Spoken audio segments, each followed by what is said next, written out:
Hello दोस्तों, आप सभी का एक बार फिर से स्वागत है आपके अपने YouTube चैनल गोले का ज्ञान जीके जी में। और आज के वीडियो में हम महादेवी वर्मा जी के बारे में चर्चा करेंगे।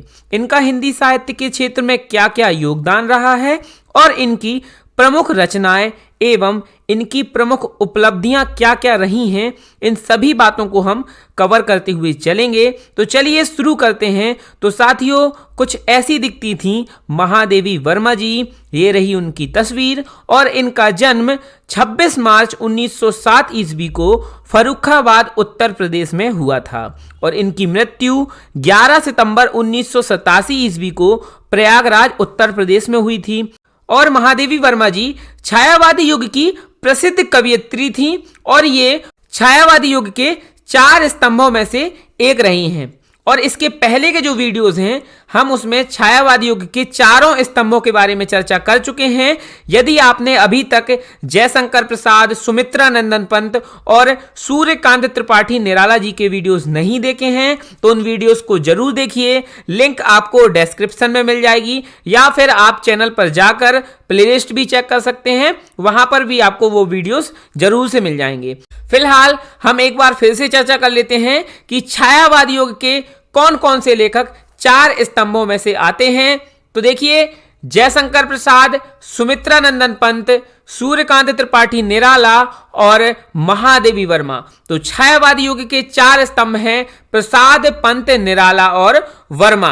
आगे अगर हम महादेवी वर्मा जी की उपाधियों की बात करें तो इन्हें आधुनिक युग की मीरा कहा जाता है, जबकि सूर्यकांत त्रिपाठी निराला जी ने इन्हें हिंदी के विशाल मंदिर की सरस्वती कहा है। किसने कहा है? हिंदी के विशाल मंदिर की सरस्वती निराला जी ने कहा है। तो इस प्रकार से प्रश्न कई बार पूछ लेता है कि आधुनिक युग की मीरा किसे कहा जाता है, तो महादेवी वर्मा जी को कहा जाता है। और हिंदी के विशाल मंदिर की सरस्वती महादेवी वर्मा जी को किसने कहा है, तो सूर्यकांत त्रिपाठी निराला जी ने कहा है। और इनकी काव्यात्मक प्रतिभाओं के लिए इन्हें हिंदी साहित्य सम्मेलन द्वारा शेक्सपियर पुरस्कार और मंगला प्रसाद पारितोषिक पुरस्कार से सम्मानित किया गया था।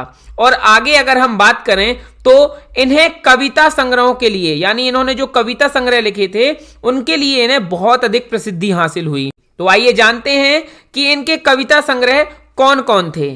तो उनमें आते हैं निहार, रश्मि, नीरजा, दीपशिखा। ये इनके प्रमुख कविता संग्रह हैं, यानी कि बहुत ज्यादा इंपॉर्टेंट हैं ये अगर हम साहित्य की दृष्टि से देखें तो। इसके अलावा भी सांध्य गीत, प्रथम आयाम, अग्निरेखा और सप्तपर्णा, ये भी काफी ज्यादा इनके प्रसिद्ध हुए हैं। लेकिन सबसे ज्यादा जो प्रसिद्धि है वो निहार, रश्मि, नीरजा, दीपशिखा, इन सभी को ज्यादा प्रसिद्धि प्राप्त हुई। इसके अलावा अगर हम बात करें तो महादेवी वर्मा जी ने श्रृंखला की कड़ियां नामक एक निबंध भी लिखा है, जिसको भी बहुत ज्यादा प्रसिद्धि हासिल हुई। यानी इनकी अधिकतर जो रचनाएं हैं, विभिन्न विधाओं से इन्होंने जो रचनाएं लिखी हैं, बहुत ज्यादा प्रसिद्ध हुई हैं। इसीलिए शायद ये इतना ज्यादा महत्वपूर्ण स्थान हिंदी साहित्य के क्षेत्र में रखती हैं। अब आगे बात करें तो महादेवी वर्मा जी ने कुछ रेखा चित्रों की भी रचना की है, जिनमें से प्रमुख जो रेखा चित्र हैं वो हैं अतीत के चलचित्र और स्मृति की रेखाएं। दोनों ही रेखा चित्र बहुत ज्यादा प्रसिद्ध हुए। और इसके अलावा इन्होंने संस्मरण रचनाएं भी लिखी हैं और संस्मरण रचनाओं के लिए भी इनका नाम संपूर्ण हिंदी साहित्य में प्रसिद्ध है। तो इनकी प्रमुख संस्मरण रचनाएं हैं पथ के साथी, मेरा परिवार और संस्मरण। ये 3 जो संस्मरण रचनाएं हैं बहुत ज्यादा प्रसिद्ध हुई। और आगे अगर हम बात करें तो इन्होंने क्षणदा नामक एक ललित निबंध भी लिखा है और इसके अलावा इन्होंने गिल्लू नामक एक कहानी भी लिखी है। और संपादन के क्षेत्र में अगर बात करें तो संपादन के क्षेत्र में इन्होंने चांद नामक पत्रिका का संपादन भी किया है। और इसके अतिरिक्त इनके प्रमुख कविता संग्रहों से कुछ गीत भी प्रकाशित हुए। जो अभी हमने कविता संग्रह बात किए थे, निहार, रश्मि, नीरजा, दीपशिखा, सांध्य गीत,